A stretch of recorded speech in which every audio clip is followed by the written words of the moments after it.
Aujourd'hui, un moyen très utilisé dans le monde du développement web front-end pour, on va dire, supprimer les styles par défaut, entre guillemets, les éléments HTML.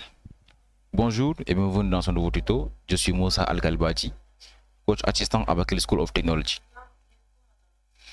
Le reset CSS, comme je l'ai dit, c'est un moyen très utilisé dans le monde du développement front-end. Et ensemble, nous allons voir ce qu'est le reset CSS, pourquoi on fait du reset CSS et quelle est l'alternative au reset CSS.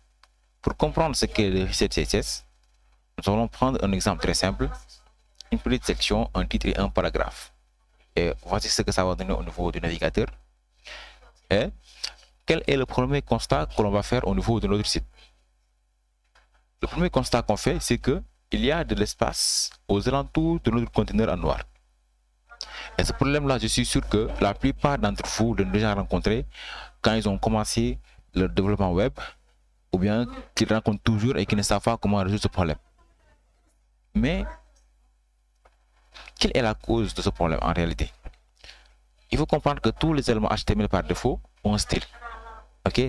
Tous les styles, en fait, excusez-moi, tous les éléments HTML ont un style par défaut. Et quand on inspecte notre site, quand on revient au niveau du body, on va voir que à gauche, ou bien on va cliquer sur le body, on voit que aux alentours du body, il y a une bordure orange, ou bien quelque chose qui montre que, en tout cas c'est orange ou bien jaune, je sais pas. Mais en tout cas, on voit du contour orange aux alentours du body. En fait, ces alentours-là, c'est tout simplement des marges. Ce sont des marges qui sont au niveau de notre élément body qui font que notre conteneur ne prend pas les 100% de notre site. Quand on clique sur le body, on a cliqué sur le body, je me fais monter ceci, on va ramener un peu pour que ce soit visible. Vous voyez qu'il y a des 8 pixels ici.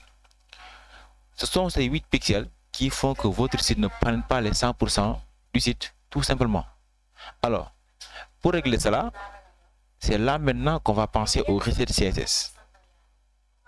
Maintenant, comment faire du reset CSS? On va enlever ceci, on revient au niveau de notre site. La fameuse chose qu'on utilise la plupart du temps, c'est d'utiliser le sélecteur universel et de mettre margin 0, padding 0, box sizing, border box. Alors ce border box là, si vous avez des problèmes pour le comprendre, mettez-le en commentaire. On va faire une vidéo spéciale pour vous expliquer à quoi sert cette ligne de code, cette déclaration CSS. Alors, juste ces 3 lignes de code vous permettent de faire du reset CSS, c'est-à-dire vous permettre de résoudre le problème qu'on avait eu tout à l'heure. Donc quand on retourne, on voit que maintenant tout est nickel. Tout le conteneur en noir prend maintenant les 100% de notre site et ne prend pas, on va dire, il n'y a pas d'espace aux alentours. C'est ça qu'on appelle du reset CSS.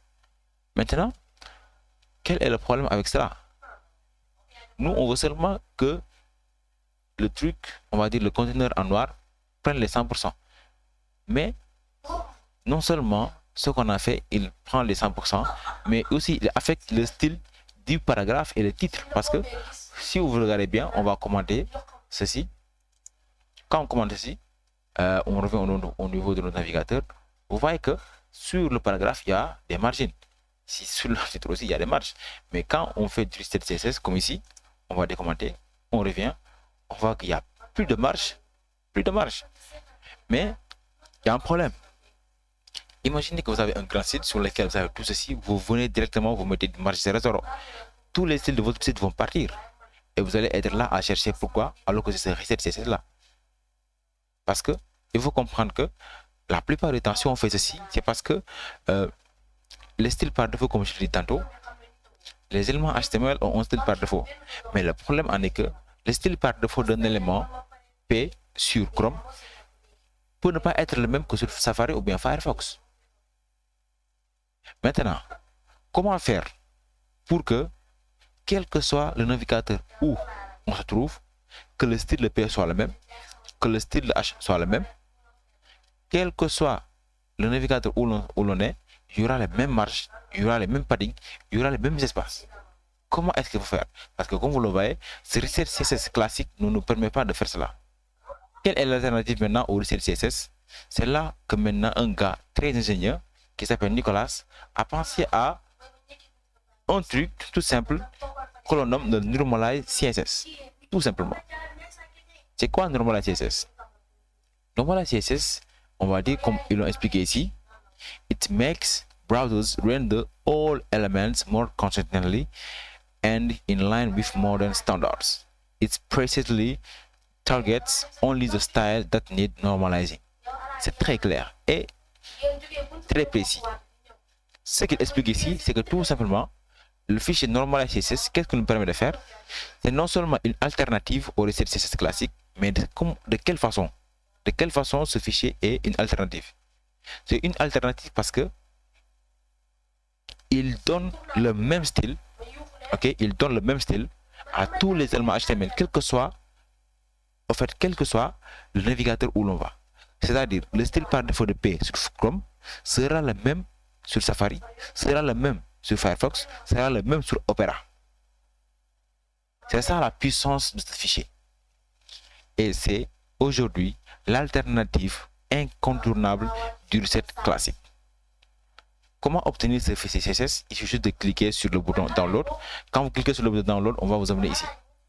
Donc voici l'ensemble des fichiers, voici l'ensemble des lignes de code. Ok, CTRL A, CTRL C, on copie. Donc quand vous copiez, vous allez coller ça dans votre truc. Si vous avez un site React Angular, vous pouvez installer via ligne de commande. Ok, ou bien si vous utilisez commande JS, ou bien on va dire quel que soit ce que vous utilisez, vous pouvez l'installer à partir de du npm, que ce soit comme ça va aller dans vos autres modules.